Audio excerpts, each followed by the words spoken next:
20.000 léguas submarinas, obra de Júlio Verne.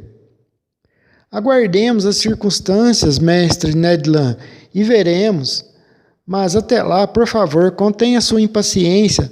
Temos de agir com astúcia, e não é exaltando-se assim que engendrará oportunidades favoráveis. Prometa-me, então, aceitar a situação sem exceder-se tanto.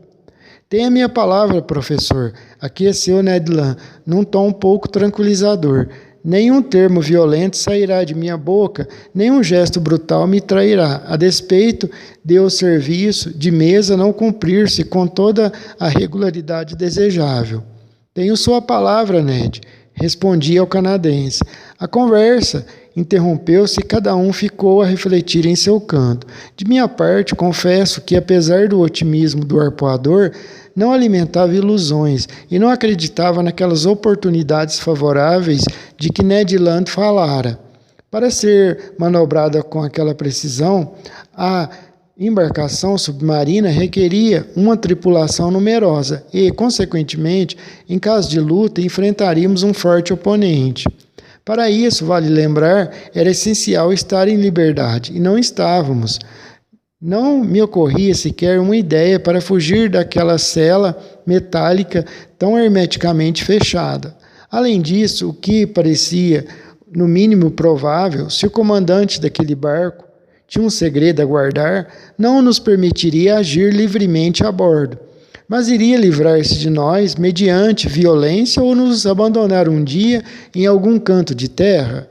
Isso era ignorado. Todas essas hipóteses pareciam-me extremamente plausíveis, e só mesmo um arpoador para sonhar com a liberdade. A propósito, percebi que as ideias de Ned Land azedavam-se com as reflexões que se apoderavam de seu cérebro. Aos poucos eu ouvia palavrões rugirem no fundo de sua garganta e via seus gestos voltarem a ficarem ameaçadores. E ele se levantava, rodopiava como uma fera na jaula. Dava chutes e socos nas paredes. Enquanto isso, o tempo passava, a fome torturava cruelmente e nada prenunciava a chegada do comissário. Isso era esquecer além da conta nossa posição de náufragos, se é que realmente alimentavam boas intenções a nosso respeito. Atormentado pelos dilaceramentos de seu exigente estômago, Ned Land irritava-se cada vez mais. A despeito de ter obtido sua palavra, eu temia uma explosão quando ele se visse em presença de um dos homens de bordo. Durante 2 horas ainda, Ned Land deu vazão à sua raiva. O canadense chamava, gritava, mas em vão. As divisórias de aço eram surdas. Eu não ouvia qualquer ruído dentro da embarcação, que parecia morta. Ela não mexia, pois sem dúvida eu teria sentido as trepidações de seu casco sob o impulso da hélice. De certo, submersa no abismo das águas. Não pertencia mais à terra. O silêncio era total, melancólico e assustador. Eu não ousava estimar a duração de nosso abandono, de nosso isolamento no fundo daquela cela. As esperanças que eu concebera após nossa entrevista com o comandante de bordo morriam de pouco em pouco. A meiguice no olhar daquele homem, a expressão generosa de sua fisionomia, a nobreza de seu porte, tudo se apagava de minha lembrança. Eu voltava a ver aquele enigmático personagem tal como devia ser, necessariamente impiedoso e cruel. Sentia-o fora da humildade, inacessível a qualquer sentimento de compaixão, implacável inimigo de seus semelhantes, contra os quais, de certo, alimentava um ódio imperecível. Mas aquele homem nos deixaria então morrer de inanição, confinados naquela prisão exígua, entregues a horríveis tentações às quais impele a fome bestial? A força de tão terrível suposição, reforçada pela imaginação, mergulhou-me num pavor inaudito. Conselho permanecia calmo. Ned Land resmungava. Nesse momento ouvimos um barulho do lado de fora. Passos ressoaram no assoalho metálico. As fechaduras giraram, a porta se abriu. O comissário reapareceu.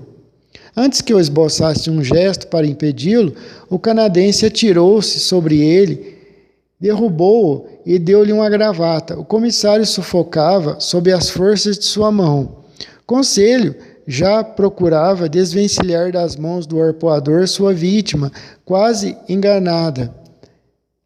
E eu ia juntar meus esforços aos seus, quando subitamente fui pregado no lugar por estas palavras pronunciadas em francês. Acalme-se, mestre Ned Land. E o senhor, professor Aronnax, faça o favor de me escutar. Era o comandante de bordo que falava assim. A essas palavras, Ned Land levantou-se de um pulo. O comissário, mais morto do que vivo, saiu vacilando a um sinal de seu chefe, porém era tamanha a ascendência do comandante a bordo que nenhum gesto traiu a raiva que ele devia sentir pelo canadense. Conselho, envolvido a contragosto, e eu, estupefato, aguardávamos em silêncio o desenlace da cena.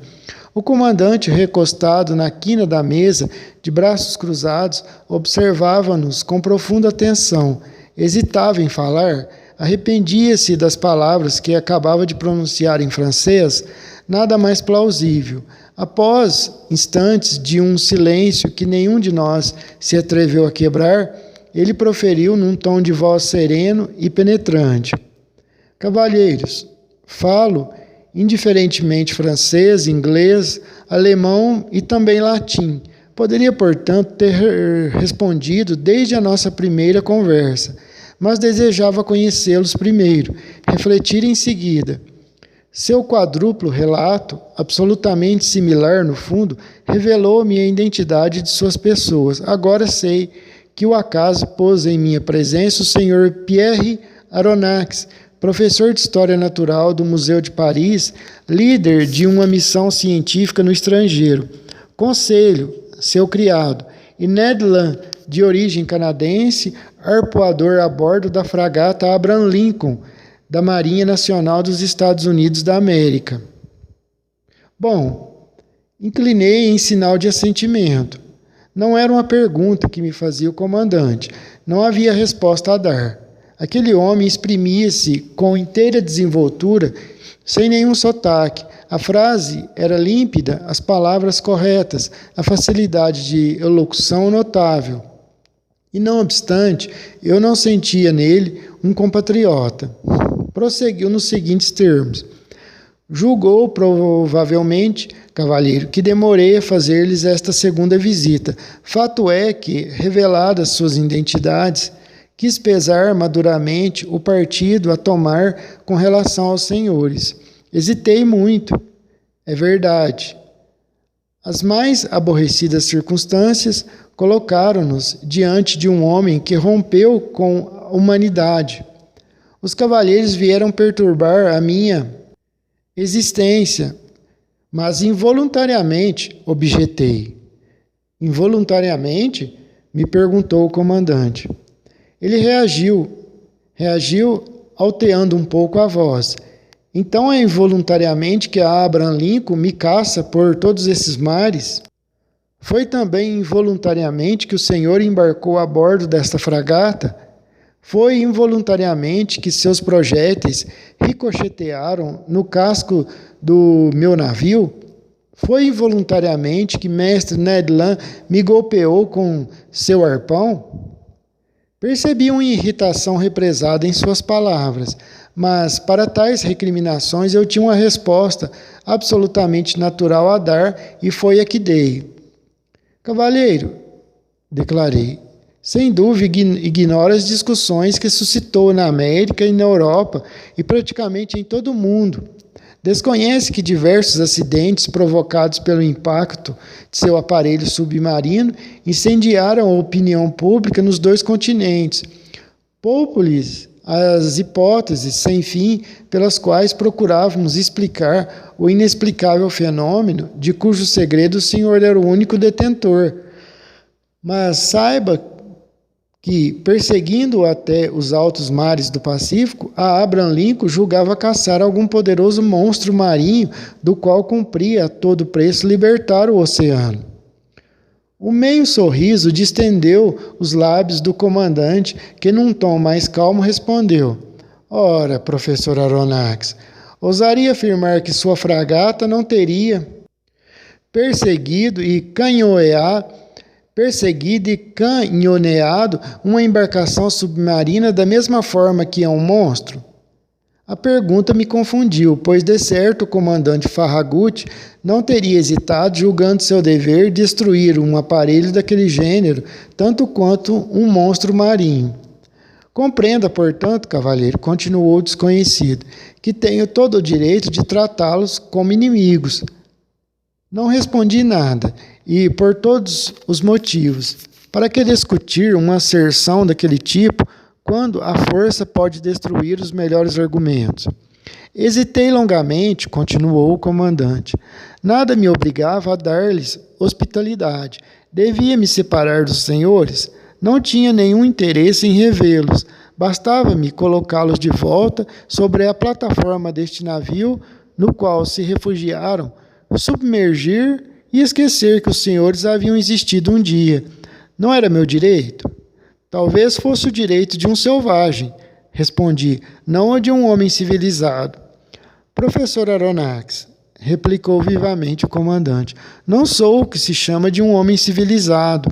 Rompi com a sociedade inteira por razões que só eu tenho o direito de apreciar. Portanto, não obedeço, em absoluto, às regras de vossa sociedade e intimo jamais invocá-las em minha presença. Isso foi dito com todas as letras. Uma centelha de furor e desdém acendera os olhos do desconhecido, e na vida daquele homem vislumbrei um passado extraordinário, talvez de sofrimento. Não somente instalara-se fora das leis humanas, como fizera-se independente, livre, na mais rigorosa acepção da palavra, fora de todo o alcance. Quem ousaria persegui-lo no fundo dos mares, uma vez que, em sua superfície, esquivava-se dos ataques desfechados contra ele? Que navio resistiria ao choque de seu monitor submarino? Que couraça, por mais espessa que fosse, suportaria os golpes de seu esporão? Ninguém entre os homens podia pedir-lhe satisfação por seus atos. Deus, se ele acreditasse nisso, sua consciência, se ele tivesse uma, eram os únicos juízes a que responderia. Enquanto eu era assaltado por essas fugazes reflexões, o estranho personagem mantinha-se em silêncio absorto e como que ensimesmado. Eu o considerava com um misto de pavor e interesse, sem dúvida como Édipo considerava a esfinge. Após um longo silêncio, o comandante retomou a palavra. Como eu ia dizendo, hesitei, mas julguei possível conciliar meu interesse com a piedade natural a que todo ser humano faz jus. Os senhores permanecerão a bordo, uma vez que a fatalidade lançou-os aqui. Serão livres e, em troca dessa liberdade relativa, por sinal, não lhes imporei senão uma única condição, e basta-me a palavra dos senhores de que irão cumpri-la. Fale, cavalheiro, respondi. Imagino que tal condição seja daquelas que um homem honesto pode aceitar.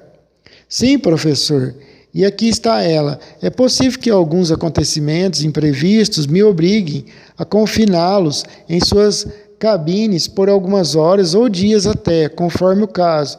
Desejando jamais empregar a violência, espero dos senhores nesta circunstância, mais ainda que em outras quaisquer, uma obediência passiva. Agindo assim, eximo-os completamente de suas responsabilidades, já que dessa forma cabe a mim colocá-los na impossibilidade de ver o que não deve ser visto. Aceitam esta condição? Ora, então aconteciam a bordo coisas no mínimo singulares, as quais não deviam ser vistas por pessoas que não se haviam instalado à margem das leis sociais. Dentre as surpresas que o futuro me reservava, esta não seria a menor. Aceitamos, respondi. Entretanto, eu lhe pediria, cavalheiro, autorização para lhe dirigir uma última pergunta. Fale, professor. O senhor disse que seríamos livres a bordo? Plenamente. Então eu lhe perguntaria: O que entende por essa liberdade? Resumindo, professor Aronnax, a liberdade de ir e vir, de ver, até mesmo observar tudo que acontece aqui, salvo em algumas raras circunstâncias. A liberdade, enfim, de que nós mesmos gozamos, meus companheiros e eu. Estava claro que não nos entendíamos. Perdão, cavalheiro, insisti, mas essa liberdade é igual a que todo prisioneiro tem de percorrer sua prisão. Ela não pode nos bastar, mas terá de lhes bastar, ele respondeu. O quê? Devemos desistir para sempre de rever nossa pátria, nossos amigos, Devemos desistir para sempre de rever nossa pátria, os nossos amigos, a nossa família? Exatamente. Em compensação, desistir de regressar a um insuportável jugo da terra que os homens acreditam ser a liberdade. Talvez não seja tão penoso quanto imagina. De minha parte, não conte com a minha palavra, exclamou Ned Land, de não tentar a fuga. Não estou pedindo sua palavra, senhor Ned, respondeu friamente o comandante. Cavalheiro, respondi exaltado a contragosto, o senhor abusa de sua posição, isso é crueldade. Não, cavalheiro, é clemência, os senhores são os meus prisioneiros de guerra, o que faço é preservá-los, já que uma palavra minha poderia sepultá-los nos abismos Uma palavra minha poderia sepultá-los no abismo do oceano para sempre. Os senhores me atacaram. Esqueceram disso? Vieram surpreender um segredo que homem nenhum no mundo deve desvendar, o segredo de toda a minha existência, e pensam que vou devolvê-los a essa terra que não deve mais me conhecer? Nunca. Retendo-os aqui, não é aos senhores que preservo, mas a mim mesmo. Estas palavras indicavam da parte do comandante um pressuposto contra o qual nenhum argumento prevaleceria. Quer dizer, cavalheiro, repliquei, que a escolha que nos dá é pura e simplesmente entre a vida ou a morte? Pura e simplesmente. Amigos, eu disse, não existe resposta à pergunta formulada nesses termos, mas nenhum juramento prende-nos ao chefe de bordo. Nenhum, cavaleiro, respondeu o desconhecido. Então, num tom mais afável, prosseguiu. Agora permitam que eu conclua o que tenho a lhes dizer. Conheço, senhor Aronnax. O senhor não fala de seus companheiros, talvez não tenha tanto do que queixar ao acaso que o liga ao meu destino. Encontrará entre os livros que servem aos meus estudos favoritos a obra que publicou sobre as profundezas do mar. Li-o muitas vezes. O senhor levou sua obra tão longe quanto lhe permite a ciência terrestre, mas não sabe tudo, não viu tudo. Permita-me então dizer-lhe, professor Aronnax, que não se arrependerá do tempo que vier a passar a bordo. Viajará pelo país das maravilhas. O espanto e a estupefação serão provavelmente seu estado de espírito cotidiano. Não se cansará com a facilidade do espetáculo incessantemente oferecido aos seus olhos. Estou prestes a iniciar uma nova visita em um novo périplo pelo mundo submarino. Quem sabe? O último talvez. A tudo que me foi dado estudar no fundo desses mares, tantas vezes percorridos, e o Senhor será meu companheiro de estudos. A partir de hoje o Senhor entra no novo elemento. Verá o que nenhum homem ainda viu, pois eu e meus companheiros já nos contamos, e nosso planeta, graças a mim, lhe entregará seus últimos segredos. Não posso negar que as palavras do comandante causaram-me grande impressão. Ele tocara no meu ponto fraco, e por instantes esqueci que a contemplação daquelas coisas sublimes não compensava a liberdade perdida. Aliás, eu contava com o futuro para dirimir essa grave questão. Assim limitei-me a responder. Cavalheiro, apesar de rompido com a humanidade, quero crer que não tenha renegado todo sentimento humano. Somos náufragos, caridosamente recebidos em sua embarcação, Não esqueceremos. De minha parte, não ignoro que, se o interesse da ciência pudesse abdicar da necessidade de liberdade, o que augura nosso encontro me ofereceria grandes compensações. Eu achava que o comandante estenderia a mão para selar nosso tratado. Não foi o que aconteceu. Lamentei por ele. Uma última pergunta, eu disse, no momento em que aquele ser inexplicável fazia menção de se retirar. Fale, professor. Por qual nome devo chamá-lo? Cavalheiro, respondeu o comandante. Para os senhores sou simplesmente o capitão Nemo, e para mim os senhores são simplesmente os passageiros do Nautilus. O capitão Nemo apertou um botão, o comissário apareceu. O capitão deu-lhe ordens naquela língua estranha que não me era possível identificar. Depois, voltando-se para o canadense, conselho disse: uma refeição espero-os em sua cabine. Queiram seguir este homem. Um convite irrecusável, respondeu o arpoador. Conselho e ele finalmente deixaram a cela na qual se achavam confinados havia mais de 30 horas. E agora, professor Aronnax, nosso almoço está servido. Permita-me precedê-lo. Às suas ordens, capitão. Segui o capitão Nemo e, atravessando uma porta, entrei numa espécie de corredor iluminado eletricamente, semelhante às coxias de um navio. Após um percurso de uma dezena de metros, uma segunda porta se abriu à minha frente. Cheguei então a um refeitório decorado e mobiliado com um gosto severo. Altos aparadores de carvalho, incrustados com ornamentos em ébano, elevavam-se nas duas extremidades da sala, e sobre suas prateleiras de linhas onduladas cintilavam faianças porcelanas, cristais de um preço inestimável. A louça plana refletia os raios despejados por um teto luminoso, cujo brilho era amenizado e filtrado por delicadas pinturas. Uma mesa fartamente servida ocupava o centro da sala e o capitão Nemo apontou-me o lugar em que eu deveria ocupar. Sente-se, ele me disse, e almoce como deve fazer um homem morrendo de fome. O almoço compunha-se de um certo número de pratos cujos ingredientes provinham exclusivamente do mar e de alguns outros cuja natureza e origem eu desconhecia. Apesar do gosto peculiar ao qual me acostumei com facilidade, reconheço que estava saboroso. Aqueles diversos alimentos pareceram-me ricos em fósforo, o que me levou a atribuir-lhes procedência marinha. O capitão Nemo me observava, sem que eu nada lhe perguntasse, adivinhou meus pensamentos e respondeu por iniciativa própria as perguntas que eu ardia por fazer. Ainda que a maioria desses pratos lhe seja desconhecida, ele me diz, sirva-se sem temor, são saudáveis e nutritivos. Há muito tempo renunciei aos alimentos terrenos e passo muito bem. Minha vigorosa tripulação não se alimenta de outra forma.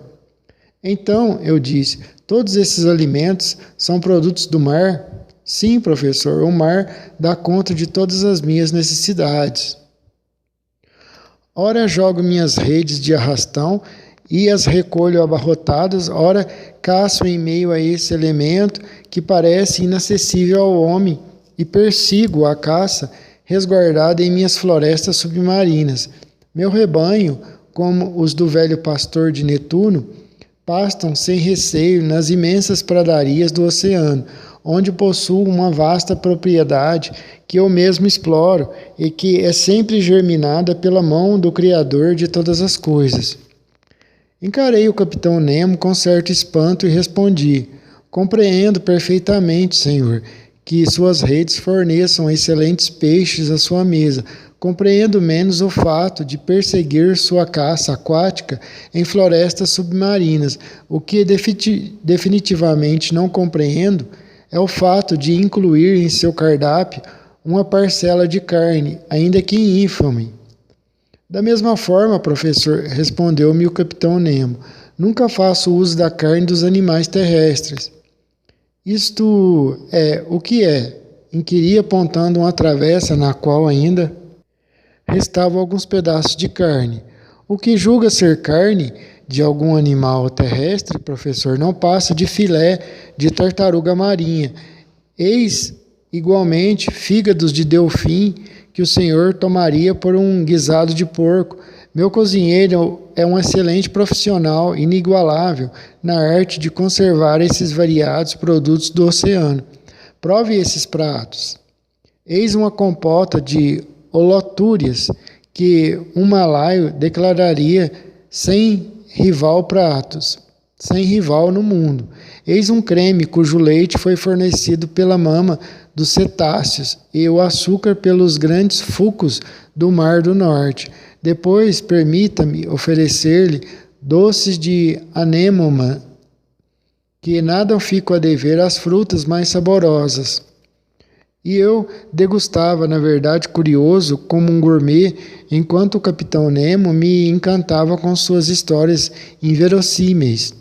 Mas esse mar, professor Aronnax, ele continuou, esse viveiro prodigioso, inesgotável, não apenas me alimenta, como me veste.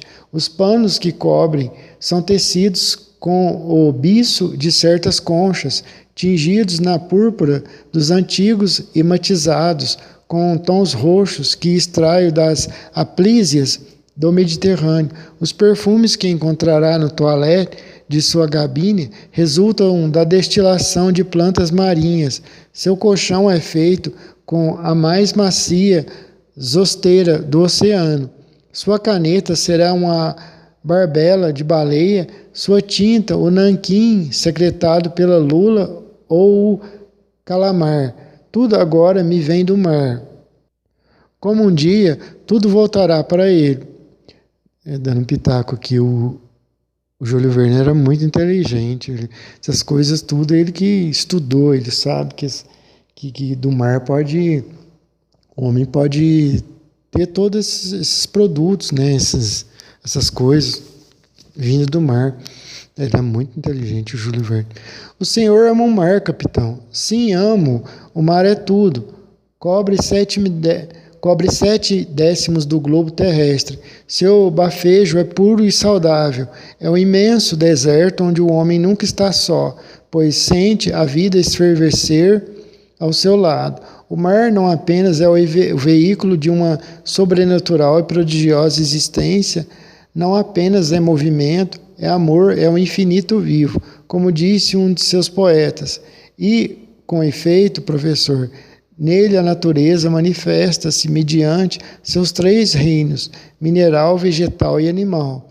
Este último é amplamente representado pelos 4 grupos de zoófitos, por 3 classes dos articulados, por 5 classes dos moluscos e por 3 classes dos vertebrados. Os mamíferos, os répteis e essas inumeráveis legiões de peixes, ordem infinita de animais que inclui mais de 30.000 espécies, das quais apenas 1/10 vive na água doce. O mar é o grande manancial da natureza. Foi pelo mar que o globo começou e quem sabe não terminará. Aqui reina a suprema tranquilidade. O mar não pertence aos déspotas. Talvez em sua superfície eles ainda possam exercer direitos iníquos, engalfinhando-se, entredevorando-se, estendendo-lhe todos os horrores terrenos. A 10 metros de profundidade, contudo, seu poder acaba, sua influência se extingue, sua força desaparece. Ah, professor, viva no seio dos mares, só nele existe independência, nele não reconheço senhores, nele eu sou livre. O capitão Nemo calou-se, subitamente em meio a seu entusiasmo transbordante. Teria ido além do que lhe permitia a reserva habitual? Falara demais. Por alguns instantes vagueou muito agitado, então seus nervos se acalmaram, sua fisionomia recuperou a frieza de costume e, voltando-se para mim, declarou: agora, professor Aronnax, caso deseje visitar o Nautilus, estou às suas ordens. O capitão Nemo levantou-se, seguiu Disposta nos fundos da sala, uma porta dupla se abriu e entrei num aposento com as mesmas dimensões daquele de onde acabava de sair. Era uma biblioteca. Contornando a sala, estantes altas em jacarandá escuro, incrustadas com peças de cobre, abrigavam um grande número de livros, uniformemente encadernados sobre compridas prateleiras, terminando na base em ambos amplos e confortáveis divãs estofados em couro marrom. Leve carteiras móveis, aproximando-se, afastando-se à vontade, permitiam descansar o livro ao ser lido. No centro, uma grande mesa, coberta de publicações, entre as quais sobressaíam alguns periódicos já amarelecidos. A luz elétrica inundava todo aquele harmonioso conjunto. Tombando de 4 globos foscos parcialmente embutidos nas volutas do teto, sem acreditar no que via, eu contemplava com genuína admiração aquele aposento tão inteligentemente planejado. Capitão Nemo, eu disse ao meu anfitrião, que acabava de se acomodar num divã, eis uma biblioteca que honraria mais de um palácio dos continentes, e pensar que ela pode acompanhá-lo às mais ermas profundezas. Onde encontraríamos maior solidão, maior silêncio, professor, para uma boa leitura? Respondeu o capitão Nemo.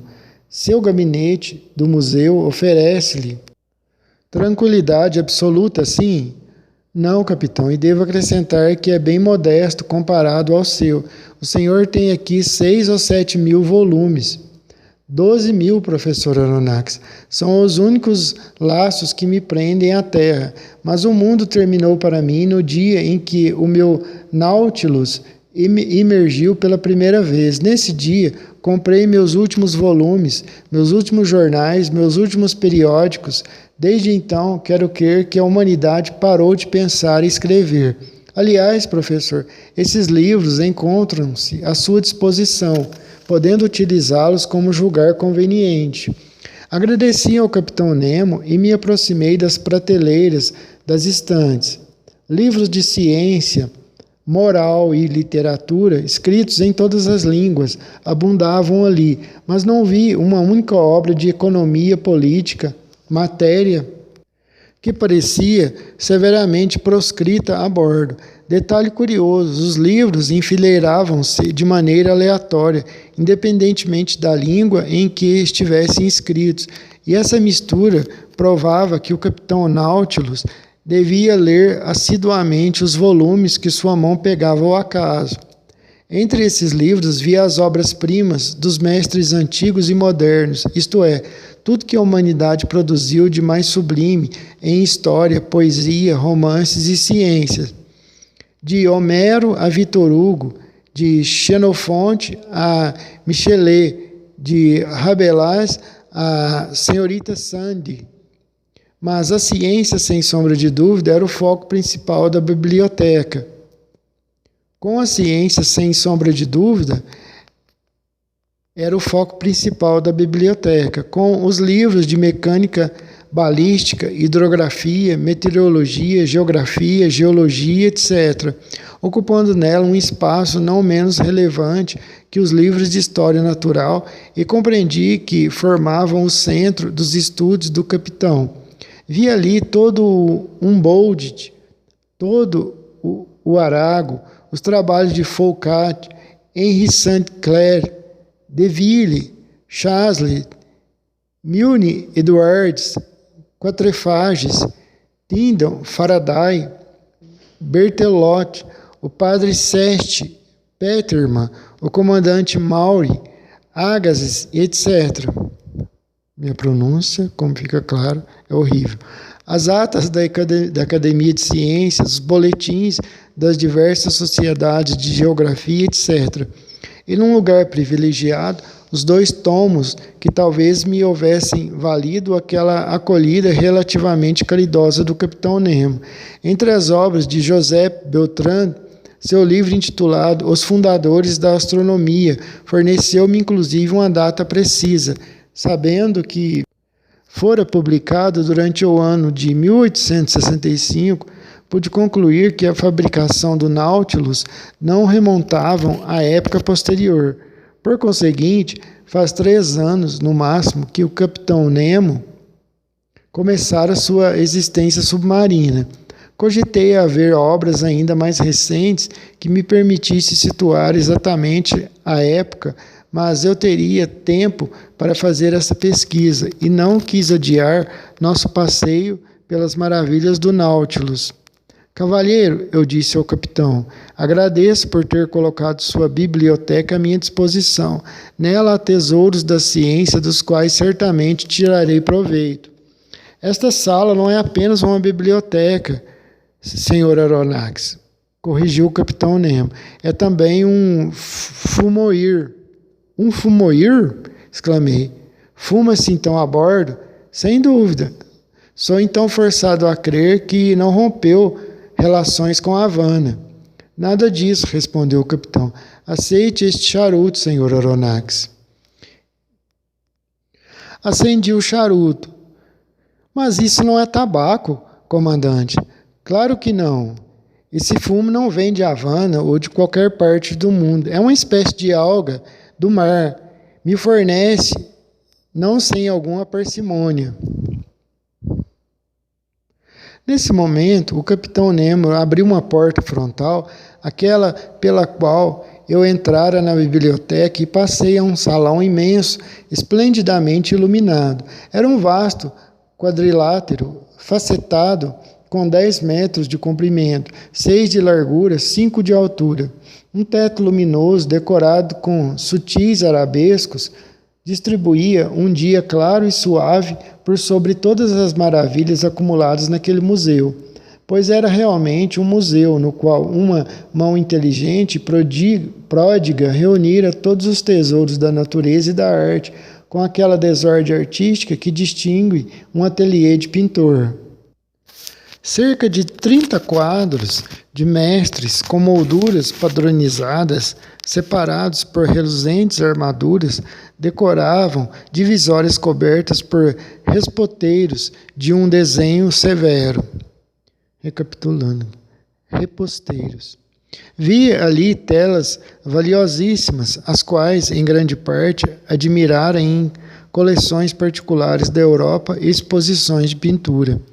As diversas escolas dos mestres antigos estavam representadas por uma Madonna de Rafael, uma Virgem de Leonardo da Vinci, uma ninfa de Correge, uma mulher de Tiziano, uma adoração de Veronese, uma Assunção de Murilo, um retrato de Rubens, um monge de Velázquez, um Marte de Ribeira, uma quermesse de Rubens, 2 paisagens flamengas de Teniers, 3 pequenos quadros de gênero de Gerardin, Metzu e Paul Potter, 2 telas de Géricault e Prudhon, 2 telas de Géricault e Prudhon, diversas marinhas de Bacuilsen e Vernet.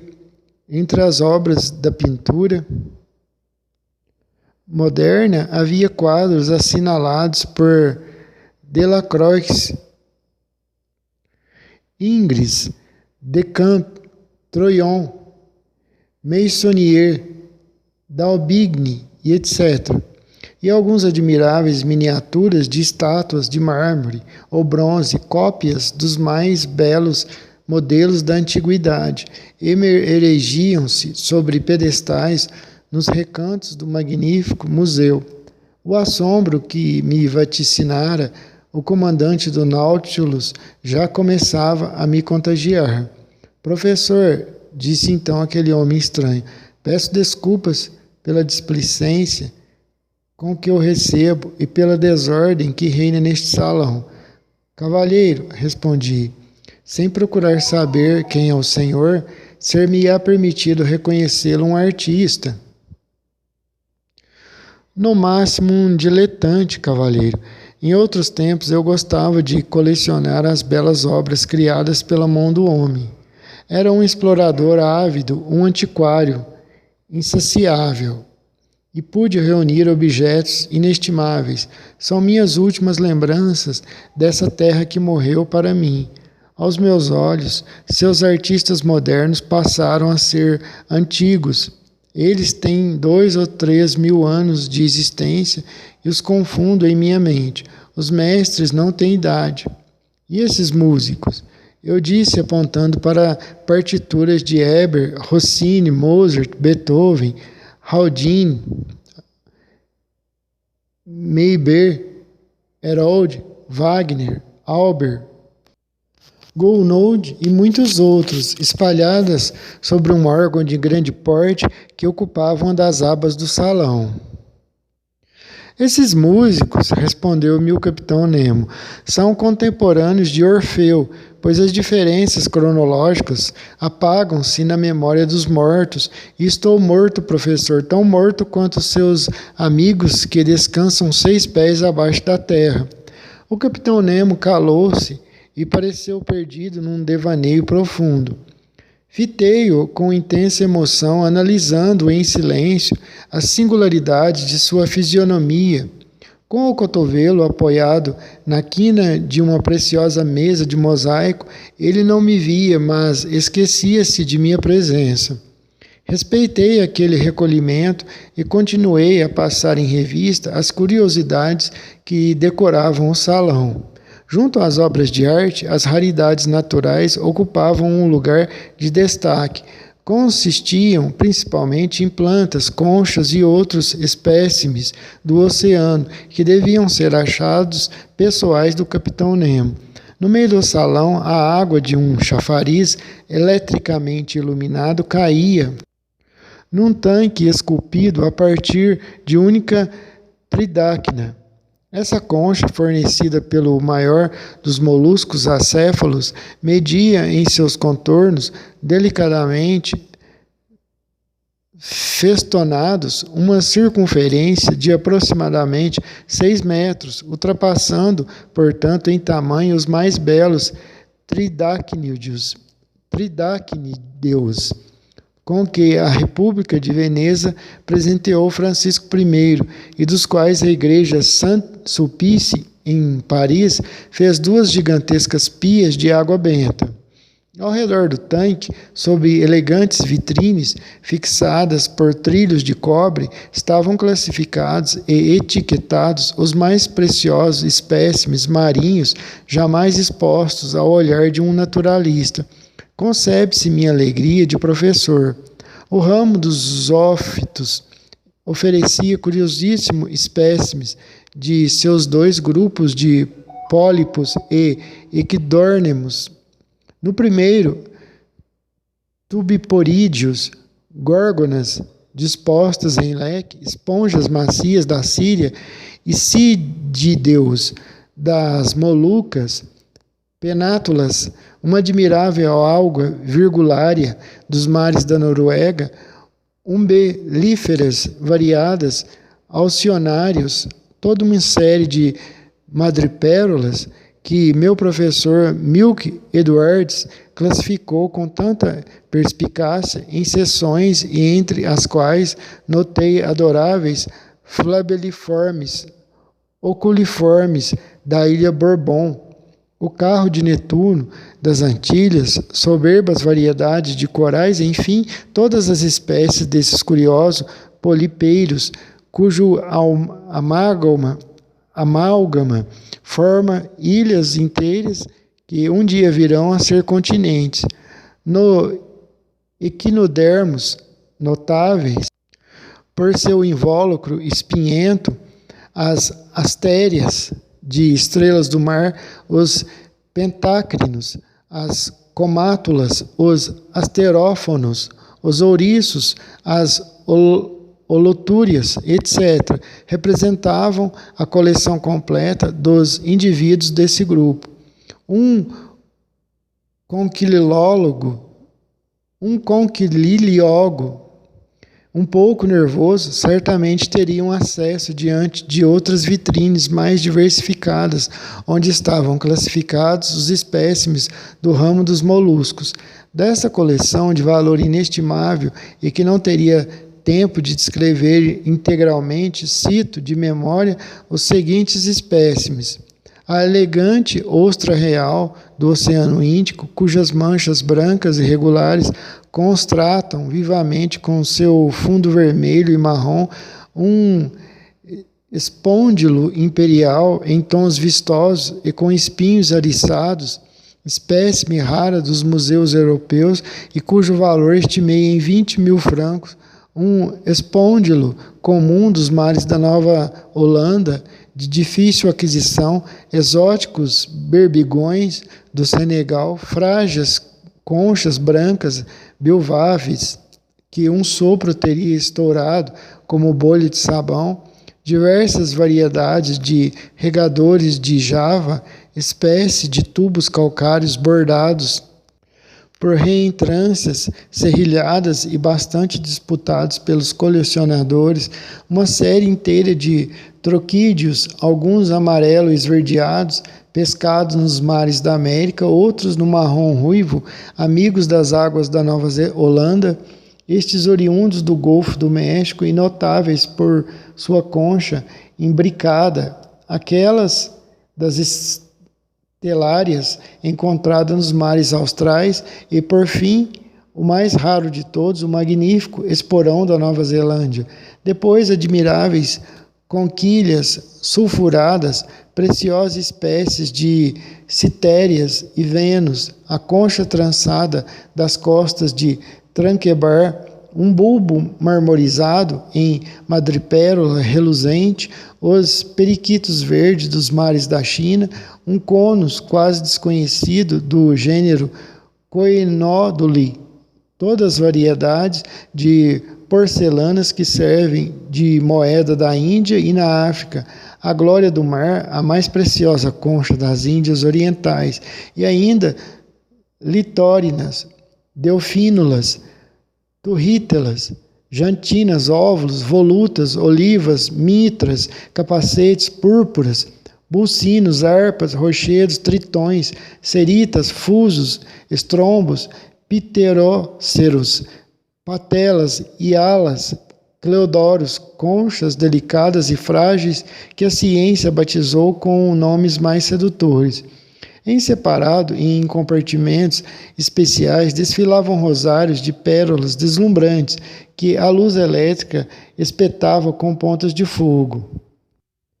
Pérolas rosadas arrancadas das pinas do Mar Vermelho, pérolas verdes de Heliotídeos, íris, pérolas amarelas, azuis, negras, curiosos produtos dos diversos moluscos de todos os oceanos e alguns mariscos dos cursos de água do norte, bem como vários espécimes de preço incalculável que haviam sido destilados pelas mais raras pintada. Algumas dessas pérolas ultrapassavam em volume um ovo de pomba, valendo o mesmo ou mais que a vendida pelo viajante Tavernier por 3 milhões ao Shah da Pérsia, e ofuscando inclusive a pérola do imã de Mascate, que eu julgava sem rival no mundo. Teria sido impossível estimar o preço de tal coleção. O capitão Nemo, de certo, gastaria milhões para adquirir seus espécimes, e eu me perguntava em que fonte ele se abastecia para saciar as fantasias de colecionador, quando fui interrompido por estas palavras. Vejo que se interessa por minhas conchas, professor. Com efeito, elas podem interessar a um naturalista, mas para mim tem um encanto adicional, pois colhi-as todas com as minhas mãos, e não há um mar do globo que haja furtado as minhas buscas. Compreendo, capitão, compreendo seu prazer em passear em meio a tais riquezas. O senhor é daqueles que formam pessoalmente seus tesouros. Museu algum da Europa possui semelhante coleção de espécimes do oceano. No entanto, caso minha admiração se esgote com ela, o que me restará para o navio que a carrega. Não desejo esmiuir-me em segredos que são seus. Por outro lado, confesso que este Nautilus, a força motriz nele embutida, os aparelhos que permitem manobrá-lo, o agente tão poderoso que lhe dá vida, tudo isso excita minha imaginação e curiosidade. Vejo pendurados nas paredes deste salão instrumentos cuja destinação desconheço. Posso saber? Professor Aronnax, respondeu-me o capitão Nemo, eu disse que seria livre a bordo.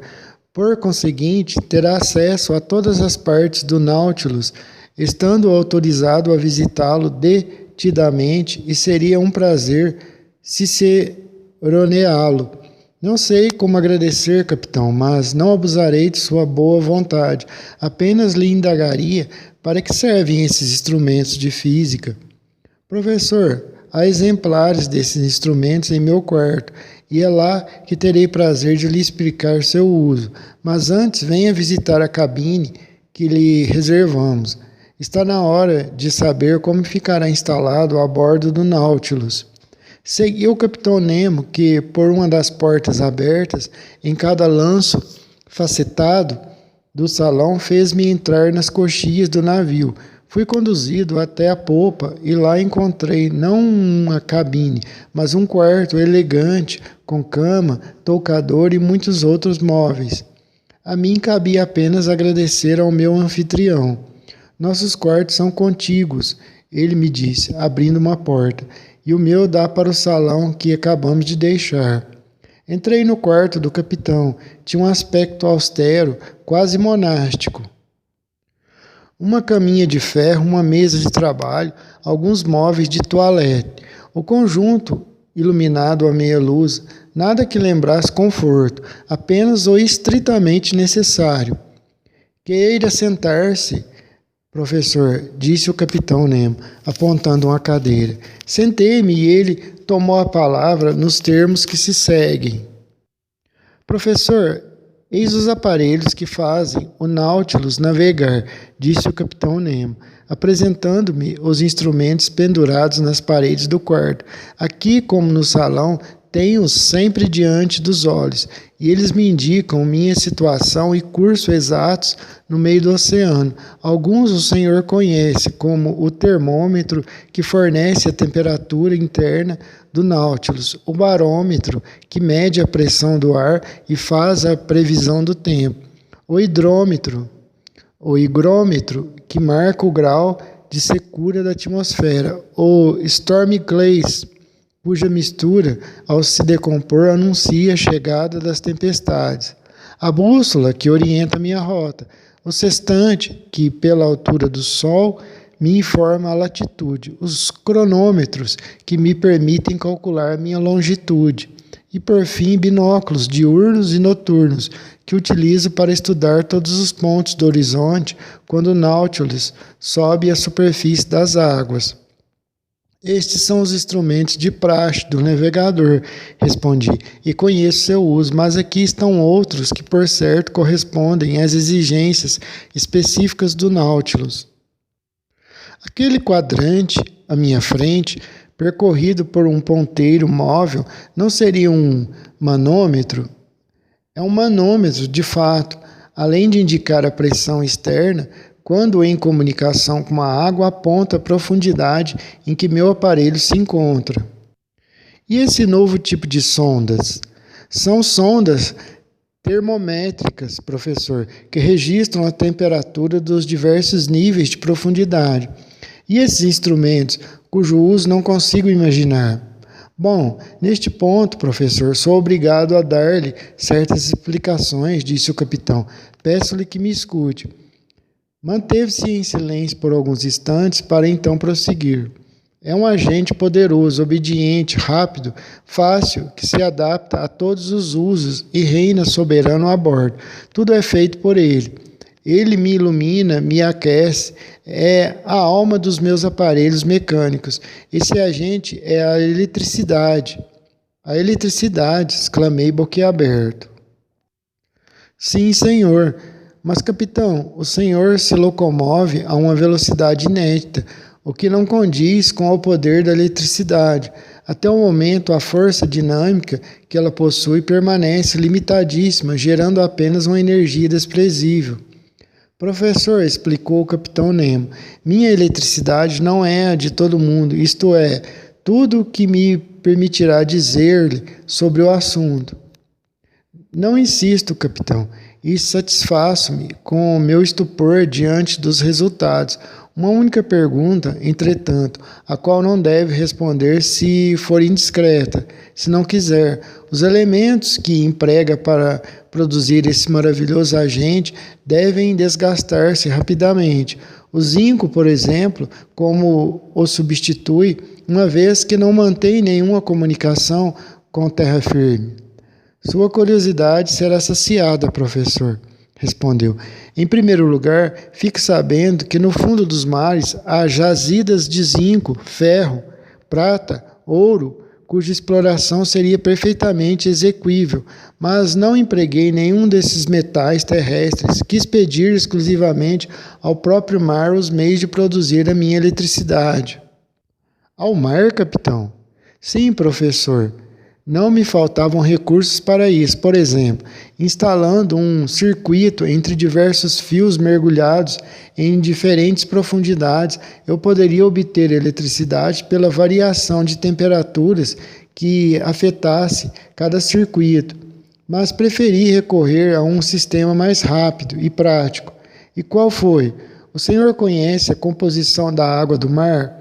Em 1000 gramas, encontramos 96 centésimos e meio de água, além de 2 centésimos e 2/3 aproximadamente de cloreto de sódio. Depois, em pequena quantidade, cloreto de magnésio e potássio, brometo de magnésio, sulfato de carbonato de cal.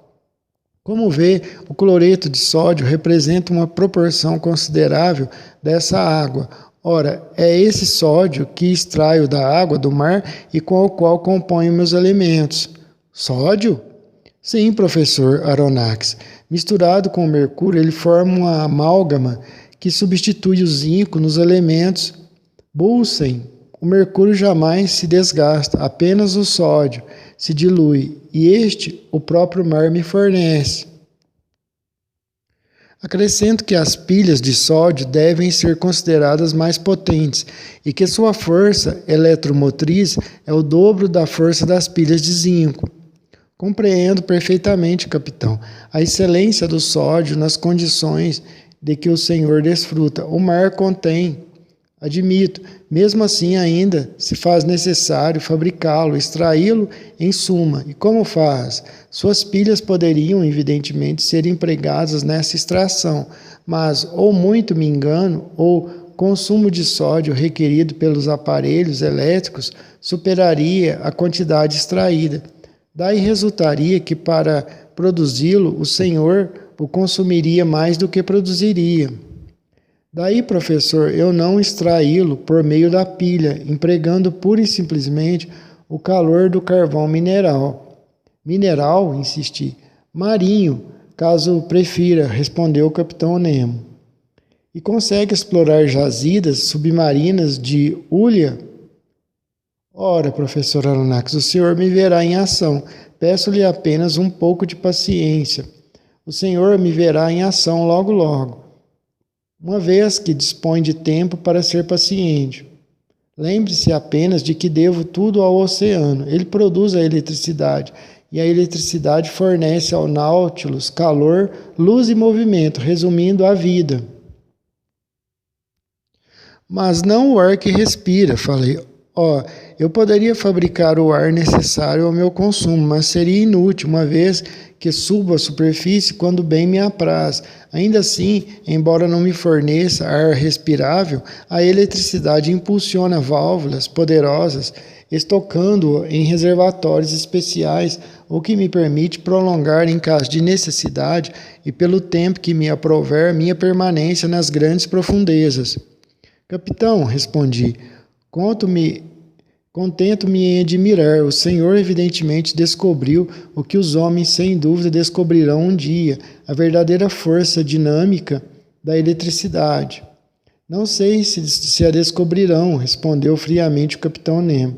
Seja como for, já conhece a primeira aplicação que dei a esse precioso agente. É ele que nos ilumina com uma uniformidade e continuidade que a luz do sol não possui. Agora, olhe esse relógio. É elétrico e funciona com uma regularidade comparável às dos melhores cronômetros.